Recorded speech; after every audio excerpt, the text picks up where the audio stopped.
Hello friends, welcome back to my YouTube channel exam crack with Shashi में। मैं Shashi ma'am एक बार पुनः स्वागत करती हूँ आप सभी का आपके अपने YouTube channel exam crack with Shashi में। पिछली क्लास में हमने जो रक्त परिसंचरण है ये कितने प्रकार का होता है इसके बारे में डिस्कस किया था। आज हम अपनी इस क्लास में रक्त वाहिनियों के बारे में डिस्कस करेंगे कि जो रक्त लाने और ले जाने वाली नलिकाएं होती हैं वो हमारी कितने प्रकार की होती हैं। तो हम बिना देर किए स्टार्ट करते हैं। आज का जो हमारा टॉपिक है वो क्या है? रक्त वाहिनियाँ। रक्त वाहिनियाँ। रक्त वाहिनियाँ। अब ये रक्त वाहिनियाँ क्या होती हैं? तो रक्त को लाने और ले जाने वाली, रक्त को लाने व ले जाने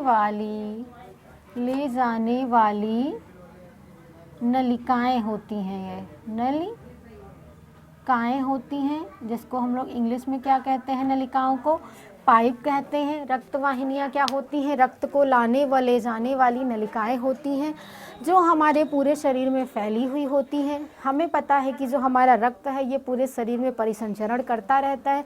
तो परिसंचरण किसके माध्यम से करता है? नलिकाओं के माध्यम से करता है। ये नलिकाएं कितने प्रकार की होती हैं आज हम उसी के बारे में डिस्कस करेंगे। तो ये जो हमारी रक्त वाहिनियाँ होती हैं ये कितने प्रकार की होती हैं? ये 2 प्रकार की होती हैं। कितने प्रकार की होती हैं? 2 प्रकार की होती हैं। पहली हमारी होती है धमनी। कौन सी होती है? धमनी। तथा दूसरी जो हमारी होती है वो क्या होती है? सिरा होती है। धमनी तथा सिरा होती हैं। अब हम धमनी तथा सिरा के बारे में देख लेते हैं कि धमनियाँ किसे कहते हैं तथा सिराएं किसे कहते हैं। इनको हम समझने के लिए हम इनको अलग अलग, दोनों को अलग अलग समझेंगे जिससे हमें और अच्छे से समझ में आ जाएगा। जो धमनी होती है ये क्या होती है? तो ये हृदय से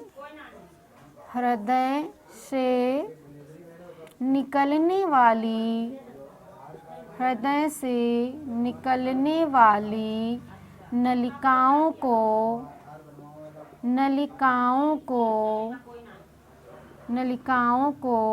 धमनी कहते हैं।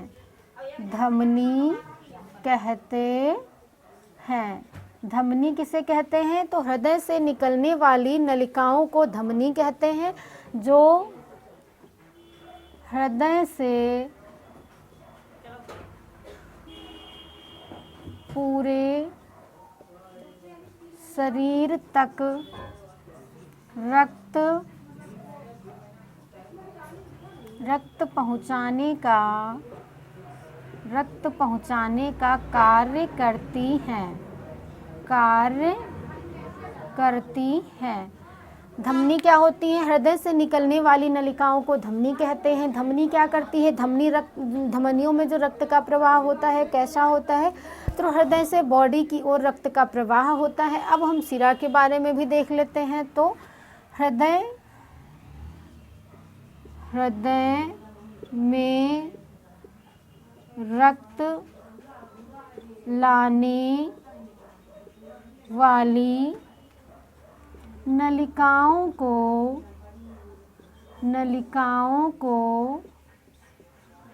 सिरा कहते हैं।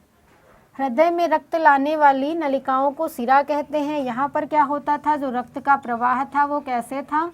हार्ट से किसकी तरफ था? बॉडी की तरफ था। और यहाँ पर कैसा है? तो बॉडी से हार्ट की तरफ है। हार्ट की तरफ है। धमनी क्या थी? हार्ट से बॉडी में रक्त पहुंचाती हैं और सिराएं क्या करती हैं? बॉडी से हार्ट तक रक्त पहुंचाने का कार्य करती हैं। धमनी का नंबर 1 ये हो गया। नंबर 2 हम देख लेंगे कि धमनी का रंग कैसा होता है। धमनी का रंग लाल होता है। और सिराओं का रंग कैसा होता है? इनका रंग नीला होता है। धमनी किस रंग की होती हैं? तो लाल रंग की होती हैं। सिराएं किस रंग की होती हैं? तो नीले रंग की होती हैं। थर्ड पॉइंट पे हम बढ़ते हैं। धमनी गहराई में होती हैं और शिराएं ये शरीर के ऊपरी भागों में भी पाई जाती हैं। जैसे हम लोग कभी कभी यहाँ पर देखते हैं कि नीली नीली क्या होती है, एक नस टाइप की हमको दिखती है, यहाँ पे होती है, यहाँ पे होती है, तो वो क्या होती है, हमारी सिरा होती है। हमें जो इंजेक्शन लगता है या हम ब्लड निकलवाते हैं या ब्लड चढ़वाते हैं, ग्लूकोज चढ़वाते हैं, अगर नस में चढ़ता है तो किस नस में चढ़ता है ये लगता है, तो वो सिरा में लगता है।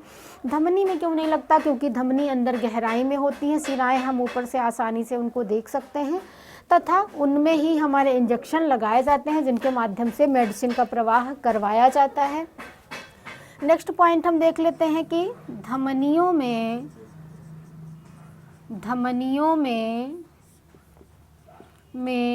शुद्ध रक्त पाया जाता है। इसका एक अपवाद है क्या, फुफ्फुस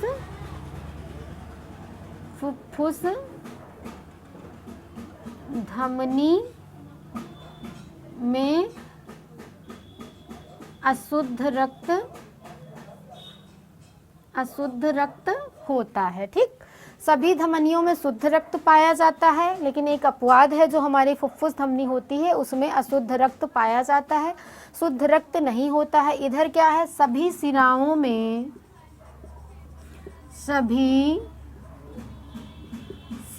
में अशुद्ध रक्त होता है। इसका भी एक अपवाद है, फुफ्फुस सिरा में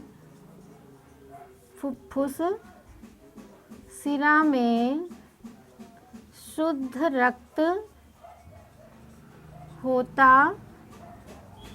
होता है। ठीक है, सभी धमनियों में कैसा रक्त पाया जाता है, शुद्ध रक्त पाया जाता है, सिवाय फुफ्फुस धमनी के सभी धमनियों में, और सभी सिराओं में अशुद्ध रक्त होता है, सिवाय किसके, फुफ्फुस सिरा के।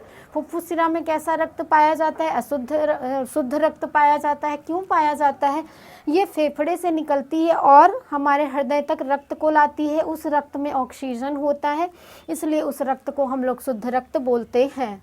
अब एक नंबर और देख लेते हैं, जो हमारी धमनियां हैं इसमें रक्त प्रवाह या रक्त का जो प्रेशर होता है ये 120 होता है, और जो इसमें रक्त का प्रेशर होता है ये 80 होता है। इसलिए जब हम लोग रक्तदाब की बात करते हैं तो कहते हैं कि सामान्य रक्तदाब कितना होना चाहिए, तो 120/80 होना चाहिए। मतलब 120 की धमनियाँ क्या करती हैं, रक्त को ले जाने का काम करती हैं, हृदय से पूरे शरीर में रक्त को पहुंचाती हैं। तो जो रक्त हमारा पूरे शरीर में पहुंचता है वो कितनी स्पीड से जाता है, 120 से जाता है। वापस कितनी स्पीड से आता है, तो हमारा 80 की स्पीड से आता है। जैसे जब हम लोग देख सकते हैं कि कोई बॉल हम फेंकते हैं, तो जिस स्पीड से हम फेंकते हैं ना, अब उसी स्पीड से तो वापस नहीं आती है। तो वैसे ही हमारा जब हार्ट हमारा पंप करता है तो इसमें क्या होता है, प्रेशर ज़्यादा होता है, तो वो 120 की गति से जाता है, तथा वापस कितने प्रेशर से आता है, तो 80 के प्रेशर से वापस आता है।